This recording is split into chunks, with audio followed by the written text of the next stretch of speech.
Jua matumizi ya chumvi kwenye ulimwengu wa kiroho na ulimwengu wa giza. Chumvi ina maana kubwa sana, wewe usiyetambua. Hii chumvi inaweza ikakuokoa mahali siku moja. Chumvi hii inaweza ikakupatia wewe baraka na nyota ikang'aa pasipo wewe kujua. Chumvi hii ina kazi zaidi ya kula tu, wala haijaandikwa mahali itawekwa kwenye chakula tu peke yake. Sema siri yake hauitambui, siri yake hauijui. Chumvi hii pia imetoka baharini, haijatoka kokote tu, imetoka baharini. Ina maana kuwa ina kazi kubwa sana kwenye ulimwengu wa giza, kwa sababu viumbe vingi vipo kwenye bahari na majini pia yapo kwenye bahari. Huko kwenye bahari kuna vitu ambavyo na kuna nguvu ambazo wewe binafsi ukiingia unaweza ukavishangaa kama utaweza kuviona kwa jicho la tatu. Au bahari ikikupenda na ikumeze, utakacho kwenda kukiona utastaajabu ya Musa. Kuna wakati unaweza kuingia kwenye maji ukawa badala ya kuzama maji yakakupenda yakakuchukua, na akisha kuchukua yanakupeleka sehemu ya majini, sehemu ya viumbe ambavyo havionekani na havijaonekana kwenye dunia, lakini unaweza ukaviona kwenye nguvu za giza. Na vikisha kupeleka kule, na maanisha wewe unakwenda kufanya kazi maalum. Kama wewe sio mganga utakuwa mchawi, kama wewe sio mchawi basi utakuwa na nguvu ambazo zinakwenda kusaidia watu. Sio kama unanielewa? Sasa hii chumvi inasaidia nini haswa kwenye mwili wetu ama kwenye maisha yetu ya kila siku? Inasaidia kusafisha nyota, nyota iliyozima na kufifia. Sijasema nyota iliyoibiwa, nimesema nyota iliyozimwa na kufifia. Chumvi hii ina uwezo wa kufungua hiyo nyota iliyofifia. Kitu chengine ambacho nyota inaweza chumvi inaweza kusaidia ni kukufungua jicho la tatu, wewe kuweza kuona mambo yasiyoonekana, kwa sababu ili uactivate jicho la tatu lazima utumie chumvi, iwe ya mawe iwe ya kawaida, kwa sababu hao viumbe unaotaka kuwaona wanaishi baharini. Sio kama unanielewa? Ndani ya bahari, katikati ya bahari. Chumvi hii ina uwezo wa kutoa nuksi kwenye maisha yako. Chumvi hii bado vile vile ina uwezo wa kukufungulia kazi. Sio kama unanielewa? Yaani maana yake kukupatia hela za mtaji. Basi unaitumia vipi ili ikusaidie? Hapo ndo kazi. Sasa unaona karai lako la kuogea au besheni ya kuogea mkono. Nimeshikilia besheni ya kwangu hapa hivi, sio kama mnaiona. Beseni hii ina maji ndani. Vile vile unatakiwa ufanye na wewe. Unachukua beseni lako lenye maji ndani, unachukua chumvi yako ya kawaida kwanza, kwa sababu ya mawe wengi hawaipati. Ya kawaida kwanza, chumvi ya kawaida ya kupikia maana yake. Unanyunyuzia mle ndani ya beseni lako au karai la kuogea chumvi. Unanyunyuzia bila ya kunuia lolote. Unanyunyuzia. Unapomaliza kunyunyuzia, weka chumvi yako kando. Chukua mkono wako wa kulia, ingiza ndani ya maji, weka ndani ya maji. Unapoweka vile, anza kunuia.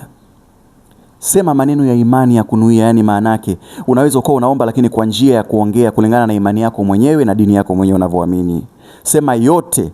Kama hujui naweza nikakusemea na mimi ukanifuata nyuma. Najitakasa, najisafisha ndani na nje. Vitu vyote vilivyokuwa ndani yangu vya kichawi, vya kishirikina nilivyofanyiwa, ninavitoa ndani yangu. Ninajisafisha na kusafisha nyota yangu. Popote mafanikio yangu yalipelekwa na yarudisha. Kokote uchawi wangu niliofanyiwa ulikozikwa na vitoa vyote na kuvirudisha kwa mwenyewe.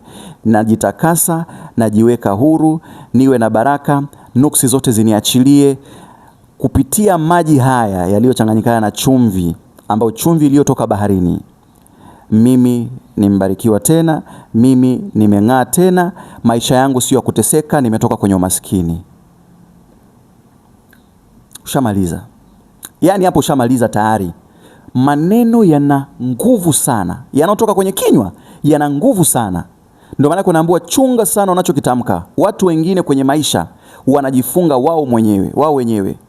Kwa sababu wewe kwenye maisha yako ukisema mimi sina pesa bwana, mimi ni maskini sana, nionee huruma, tayari ushatamka kwenye ulimwengu wa giza na ushakuwa activated, kwa sababu kuna watu na kuna majini yanangoja wewe utamke ili ya activate. Yaani ni kama yanakuactivate kwenye chama chao. Sijui kama unanielewa. Kwa hiyo yanangoja wewe utamke, yapo tu hewani tu, hayana mtu. Ukishatamka tu yanakuvaa. Chunga sana unachokitamka. Na mimi nakasirika kwa sababu naambia watu na hawataki kusikia. Kuna majini ambayo hayana watu, hayana wamiliki, yapo kwenye hewa. Unapotamka na jambo kama lile, linakuingia mle ndani kwa sababu linaona kama umempenda yeye. Hujui, unatamka tu, unakwenda dukani unaitwa bosi. Vipi bosi, hujambo? Usiniite bosi. Mimi sina hiyo pesa. Mimi bado mnahangaika. Niite tu jina langu. Tayari ushajifunga mwenyewe binafsi. Hata kama kulikuwa na vifungo kidogo vinakutatiza, sasa majini ndio yanakuvaa mno. Na yanapokuvaa yanakutesa. Hamna kitu kingine kinachofanyika. Yanakutesa, unakufa kwenye umaskini mpaka unazikwa. Na ukishakufa wewe inafuata na watoto, kwa sababu inatafuta mmiliki wa pili kupitia damu yako wewe binafsi. Na watoto nao watakufa kwa kuhangaika tu. Watoto wakishakufa watafuata wajukuu. Jamani, mama utateseka, baba utateseka miaka nzima, miaka yote. Hamna mtu atakaye kusaidia. Kwa hiyo maneno ya mdomoni chunga sana yanavyotoka kwenye kinywa chako. Always think before you speak. Fikiria kabla hujatoa neno lolote kwenye kinywa chako. Hata unapoongelesha mwanao, fikiria mno, kwa sababu ninachokiongea kinaweza kikaja kama laana. Turudi kwenye pointi yangu, nilikuwa nimekasirika kidogo. Sasa maji yako uliyoyanuia ambao yapo tayari kwenye beseni yako au kwenye karai lako, koga uso mara 3.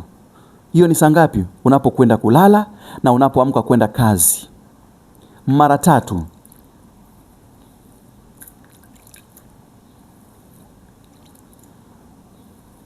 Usoni.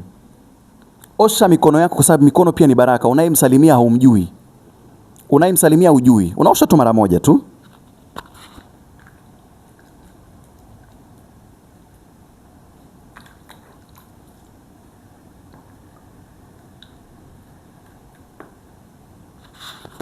Ukishamaliza kufanya hivyo, kwisha maneno. Yaani kwisha maneno, yaani wewe ushamaliza kila kitu. Hauhitaji lolote, hauhitaji chochote. Unahitaji imani tu kuactivate mambo yote. Huu mfano sipati kwa mtu asiyetaka kusikia. Ukitaka kufanikiwa, nisikilize. Bure, bila ya kwenda kwa mganga yoyote, bila ya kuja kwangu mimi, hata kama mimi ni nafanya tiba asili, ndio. Bila hata ya kuja kwangu unaweza kujisaidia. Lakini wewe ambao unasema mimi nina matatizo zaidi haya, nahitaji big boss, bwana chifu nisaidie, mimi nipo. Unasema mimi nataka kujua maisha yangu yanaendelea vipi, nani kaniroga, nani kafanya vitu mpaka mimi nateseka. Kama ni familia yangu nijue, kama ni mtu yote nijue. Napiga ramli hiyo ambao nakuskani mwili mzima na maisha yako. Kwa shilingi 1000 ni ramli ya kuku. Ndio maana yake inakuja kwenye gharama. Kama unaona ni nyingi, tafuta mtu mwenye anatumia 200 kupiga ramli. Alafu umwambie, kwa sababu mimi hela yangu ya ramli ni 1000 pesa taslimu ya Kenya. Unataka njoo, utaki pita kushoto. Silazimishi mtu yote. Na wewe ambao unaisema mimi na biashara yangu hainawiri, mimi nahangaika, miaka 4 nyuma iliyopita au 10 nilikuwa nauza sana, lakini sasa hivi siuzi magari, siuzi duka, siuzi vyakula. Yaani wateja ni 5 wa 6 tu. Hamna pesa. Nina mafuta ya nyota. Ina mvuto kwenye biashara. Inakufanya maneno yote yatakayotoka kwenye kinywa chako yanakuwa ya baraka na kushawishi mtu. Inakufanya customer wakuje wengi zaidi. Inafanya nyota yako ing'ae. Kama kuna uchawi uliofanyika unatoka. Kama kuna nuksi kwenye maisha yako yanatoka. Inatoa vitu zaidi ya 15. Mafuta hayo ni pesa taslim 5,000 ya Kenya. 5,000 ya Kenya ndo bei na gharama ya mafuta hayo. Ukilipa sahihi ama ukichukua sahihi, mimi nakutumia popote ulipo kwa njia ya basi. Hata kama upo Ulaya, natuma kwa njia ya posta. Saidika sasa hivi, maisha ya kusubiri. Utahangaika na una pesa. Kwa sababu unapokuwa na pesa hamna mtu anapenda. Utashangaa tu familia yako inakufa tu, mwisho wanakumaliza wewe kwa magonjwa kwa sababu wameshindwa kukuangusha kwa uchawi. Au wanapata watoto wako. Ukishaona watoto wako wanasumbuka na kuteseka, utavunjika moyo. Unapovunjika moyo, hapo ndo wanaingia, ndo mlango wao. Kwa hiyo saidika. Gari alisubiri mtu, narudia jamani. Utakaposhukia kama ni pazuri, shukuru sana. Tukutane tena kwenye video nyingine ya elimu.